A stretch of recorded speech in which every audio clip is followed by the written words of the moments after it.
Di sebuah kota kecil yang perlahan ditelan waktu, berdirilah sebuah pabrik tua yang kini tak lagi berfungsi. Bangunannya sudah reyot, cat-cat dindingnya mengelupas, dan jendela-jendela kacanya pecah tak beraturan. Warga sekitar menyebut tempat itu sebagai pabrik setan. Konon, tempat itu dihuni oleh arwah penasaran para pekerja yang dulunya tewas secara misterius. Menurut cerita turun-temurun, puluhan tahun lalu, pabrik itu adalah salah satu pabrik terbesar di daerah tersebut. Tapi pada suatu malam, terjadi kecelakaan hebat. Sebuah ledakan keras terdengar, disusul api yang menjilat atap pabrik. Api itu begitu besar hingga langit malam berubah merah darah. Tidak ada yang tahu pasti penyebabnya. Tapi sejak saat itu, pabrik itu ditinggalkan. Bangkai mesin-mesin berkarat masih tersisa di dalamnya. Dan sesuatu yang lebih menyeramkan juga ikut tertinggal. Warga sekitar percaya, arwah para korban tidak pernah benar-benar pergi. Mereka gentayangan, mencari siapa saja yang cukup bodoh untuk masuk ke dalam area terlarang itu.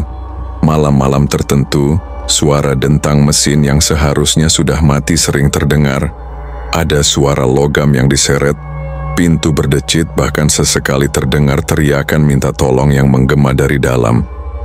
Beberapa orang nekat mencoba masuk sekadar untuk uji nyali, tapi hampir semuanya pulang dengan kondisi mental terguncang. Mata mereka kosong, kulit pucat, dan bibir bergetar tanpa mampu mengucapkan sepatah kata pun. Salah seorang di antaranya, bernama Rino, ditemukan 2 hari setelah masuk ke dalam pabrik. Tubuhnya membiru, dan di sekujur tubuhnya penuh bekas cakaran yang dalam. Seolah dicakar makhluk tak kasat mata. Aku sendiri sempat tergoda untuk membuktikan kebenaran cerita itu. Bersama 3 teman kami masuk pada tengah malam. Pagar besi yang sudah berkarat mudah kami lewati. Begitu melangkah masuk, hawa dingin menusuk tulang. Bau anyir darah bercampur karat memenuhi udara. Kami berjalan pelan di antara mesin-mesin tua yang seolah mengawasi tiap langkah kami.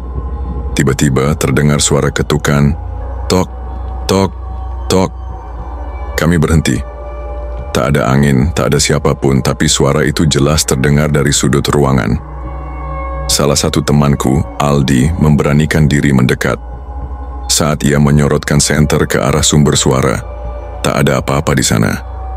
Hanya sebuah helm pekerja tua, yang entah sejak kapan mulai bergoyang pelan.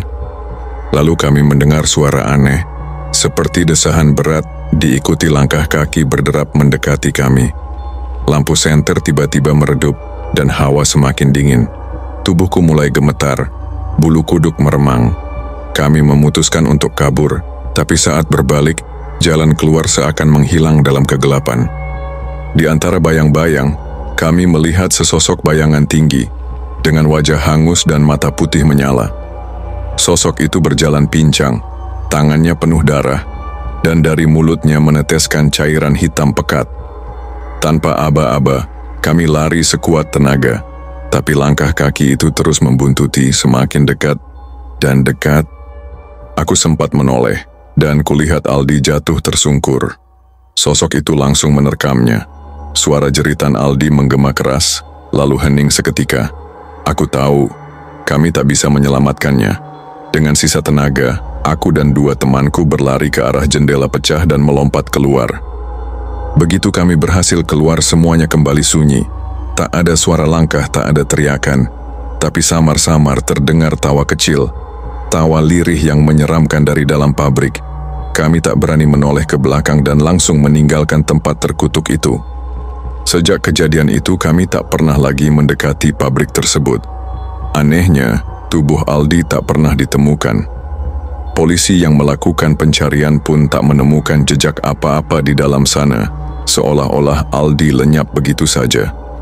Tapi kami tahu, dia masih di sana, bersama makhluk itu. Malam-malam tertentu di saat kabut turun tebal, suara dentang mesin kembali terdengar. Suara itu seolah memanggil, mengajak siapa saja yang lewat untuk masuk dan tak pernah kembali. Warga sekitar memilih menjauh saat malam tiba, karena mereka tahu sesuatu yang jahat masih berdiam di sana.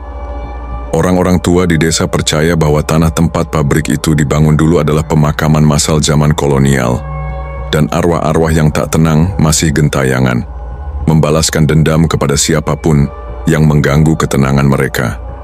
Kini, pabrik itu hanya menjadi saksi bisu dari tragedi yang tak terungkap. Tiap sudutnya menyimpan kegelapan, tiap mesinnya menyimpan kisah kematian. Tak ada seorang pun yang berani mendekat, apalagi masuk ke dalam, karena sekali masuk, kau mungkin tak akan pernah keluar lagi. Cerita tentang pabrik setan ini menjadi legenda kelam yang diwariskan dari generasi ke generasi. Sebuah pengingat bahwa ada tempat-tempat yang memang diciptakan untuk tidak diganggu, tempat di mana batas antara dunia manusia dan dunia kematian begitu tipis. Dan jika suatu malam kau lewat dan terdengar suara mesin tua yang berderak, atau suara tawa samar dari balik reruntuhan, jangan pernah berhenti, jangan pernah menoleh, karena bisa jadi ada mata putih itu sedang menatapmu dari kegelapan.